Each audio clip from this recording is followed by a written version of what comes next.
नमस्कार दोस्तों, मेरा नाम है अंशुमन नायक और आप सभी का बहुत बहुत स्वागत है इंडियन डिफेंस न्यूज के डिफेंस टॉक सीरीज में, जहां पर हम रोज नए नए डिफेंस अपडेट्स के बारे में बात करते हैं। तो चलिए देर न करते हुए आज की वीडियो शुरू करते हैं।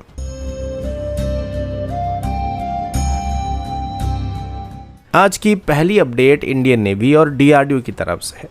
रिपोर्ट्स के मुताबिक इंडियन नेवी की तरफ से अभी एक प्रपोजल को इवैल्यूएट किया जा रहा है, जिसमें एक पुरानी किलो क्लास की डीजल इलेक्ट्रिक सबमरीन को डीआरडीओ को ट्रांसफर किया जा सकता है। इस सबमरीन एक डेडिकेटेड टेस्ट बेड के रूप में काम करने वाली, जिसमें डीआरडीओ अपने नए सिस्टम और वेपन्स को ट्रायल करने के लिए इस्तेमाल करने वाली है, जिसमें एयर इंडिपेंडेंट प्रोपल्शन सिस्टम यानी कि AIP system, submarine launch cruise missile, heavyweight torpedo, advance sensor और कॉम्बैट मैनेजमेंट सिस्टम जैसे और भी कई तरीके के सिस्टम शामिल होने वाले हैं।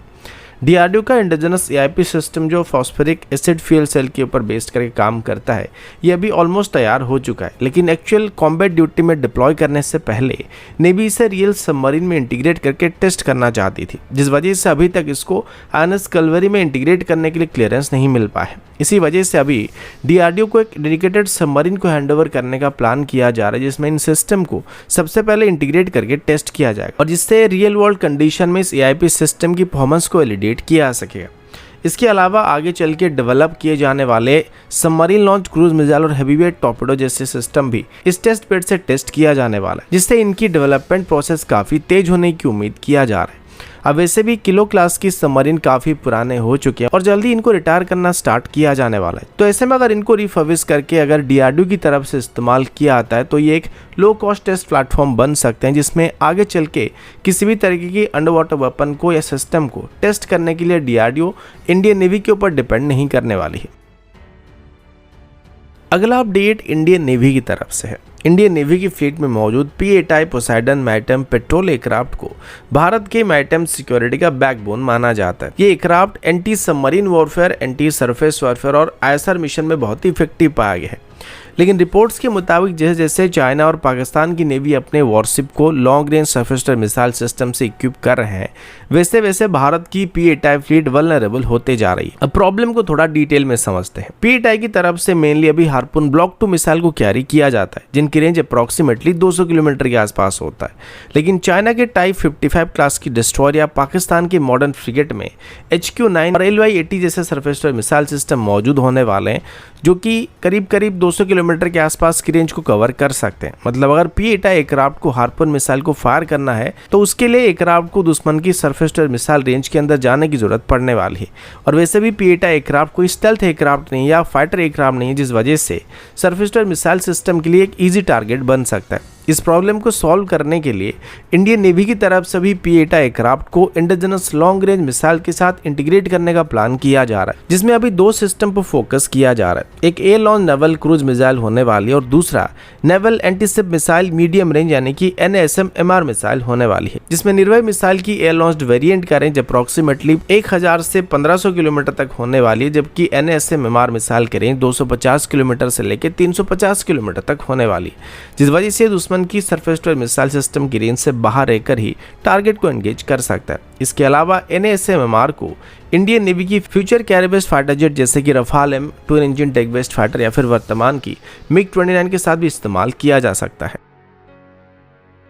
अगला अपडेट इंडियन एयरफोर्स की तरफ से है। इंडियन एयरफोर्स की तरफ से अभी अपने आर्सेनल को बूस्ट करने के लिए Rampage air to ground missile को बहुत ही बड़ी मात्रा में ऑर्डर करने का प्लान किया जा रहा है, जिसे अभी फास्ट ट्रैक मोड में प्रोक्योर करने के लिए अप्रूवल दे दिया गया है। ये मिसाइल इजराइल एरोस्पेस इंडस्ट्रीज की तरफ से डेवलप किया गया है और इंडियन एयरफोर्स के अंदर इसको HSLD Mark II कहा जा रहा है। ऑपरेशन सिंदूर के दौरान इंडियन एयरफोर्स की तरफ से एक कोऑर्डिनेटेड स्ट्राइक ऑपरेशन को कंडक्ट किया गया था, जिसमें पाकिस्तान के कई एयरबेस और टेरर हेडक्वार्टर को हिट किया गया था। इस ऑपरेशन के दौरान मुरीदके में मौजूद लश्कर तौबा का हेडक्वार्टर और बहावलपुर में मौजूद जैश ए मोहम्मद की फैसिलिटी को पिन पॉइंट एक्यूरेसी के साथ डिस्ट्रॉय किया गया था और इसके लिए रैम्पेज मिसाइल का भी इस्तेमाल किया गया था।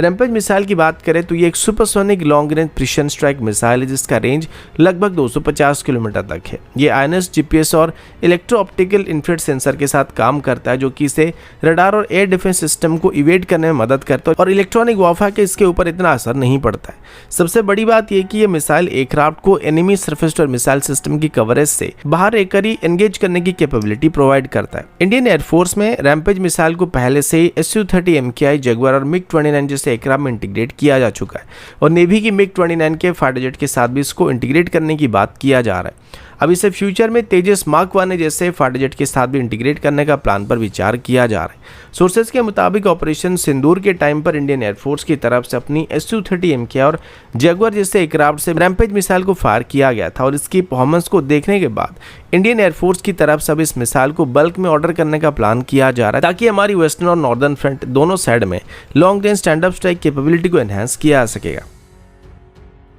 अगला अपडेट एयरबस की फ्लेक्सी रोटर ड्रोन की तरफ से है।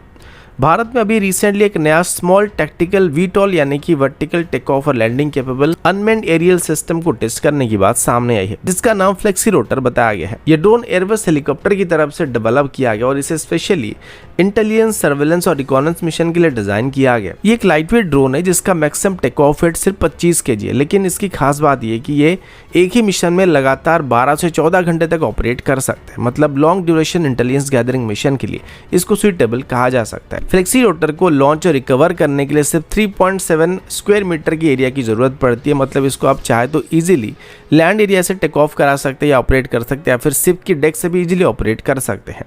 इसकी पेलोड और सेंसर के बारे में बात करें तो इस ड्रोन में electro optical infrared camera, synthetic aperture radar, electronic support measure system और advance mission specific sensor fit किए जा सकते हैं। मतलब सर्वेलेंस से लेकर मैरिटाइम सिक्योरिटी और बॉर्डर मॉनिटरिंग तक ये ड्रोन सभी तरह के मिशन को करने के लिए इफेक्टिव होने वाला है।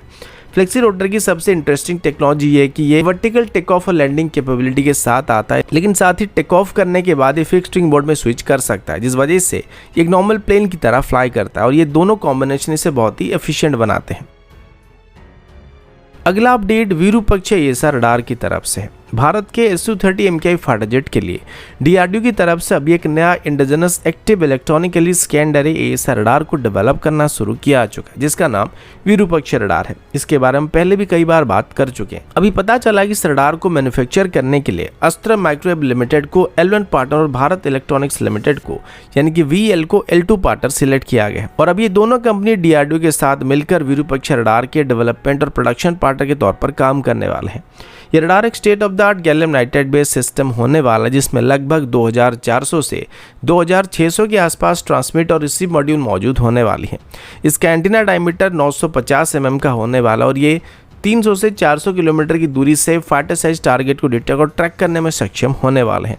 साथ ही स्टेल्थ एयरक्राफ्ट के लिए भी इसका रेंज लगभग 200 किलोमीटर के आसपास होने वाला है, जिस वजह से Su-30 MKI में इसको इंटीग्रेट करने के बाद ये रडार Su-30 MKI को 5th जनरेशन फाइटर जेट के साथ भी एंगेज होने की कैपेबिलिटी प्रोवाइड करने वाला है। DRDO का कहना है कि रडार Su-30 MKI को एक मिनी एवेक्स की कैपेबिलिटी प्रोवाइड कर सकता है। इस रडार में एक इनोवेटिव एंटीना रीपोजिशनर सिस्टम भी मौजूद होने वाला है जो कि +-90 डिग्री और +-20 डिग्री एलिवेशन में रडार के एंटीना को रिपोजिशन करने की कैपेबिलिटी प्रोवाइड करने वाला है। साथ ही गैलियम नाइट्राइड टेक्नोलॉजी होने की वजह से ये बेहतर थर्मल मैनेजमेंट और जैमिंग रेजिस्टेंस को प्रोवाइड करने वाला है। हैदराबाद बेस्ड अस्त्र माइक्रोवेव लिमिटेड की बारे में बात करें तो इनको रडार और इलेक्ट्रॉनिक वॉरफेयर सिस्टम को मैन्युफैक्चर करने का अच्छा खासा अनुभव मौजूद है और पहले से ही इनके पास अभी हर साल 36 उत्तम AESA रडार को मैन्युफैक्चर करने की कैपेबिलिटी मौजूद है। भारत इलेक्ट्रॉनिक्स लिमिटेड इसे एवियोनिक्स इंटीग्रेशन और लार्ज स्केल प्रोडक्शन भी सपोर्ट करने वाली है और अभी दोनों मिलकर इनिशियली 2 से 4 रडार यूनिट को बनाने वाले जिनको फ्लाइट टेस्टिंग के लिए बनाया जा रहा है और फिर 2027 के बाद विरूपाक्ष रडार की फुल स्केल प्रोडक्शन को स्टार्ट करने का प्लान किया जा रहा है। इस रडार की सबसे बड़ी खासियत इसका प्लग एंड प्ले डिजाइन होने वाला है, जिस वजह से इसे Su-30 MKI के नोज सेक्शन में इजीली फिट किया जा सकता है। साथ ही अस्त्र मार्क 3 लॉन्ग रेंज मिसाइल जैसे इंडिजिनस मिसाइल को डिप्लॉय करने के लिए भी Su-30 MKI को सुइटेबल रेंज को प्रोवाइड करने वाला है जो भारत की VVR कॉम्बैट कैपेबिलिटी को और भी स्ट्रॉन्ग बनाने वाला है। तो दोस्तों अभी के लिए इतना ही, मिलता हूँ आपसे अगले वीडियो में, तब तक के लिए जय हिंद, वंदे मातरम।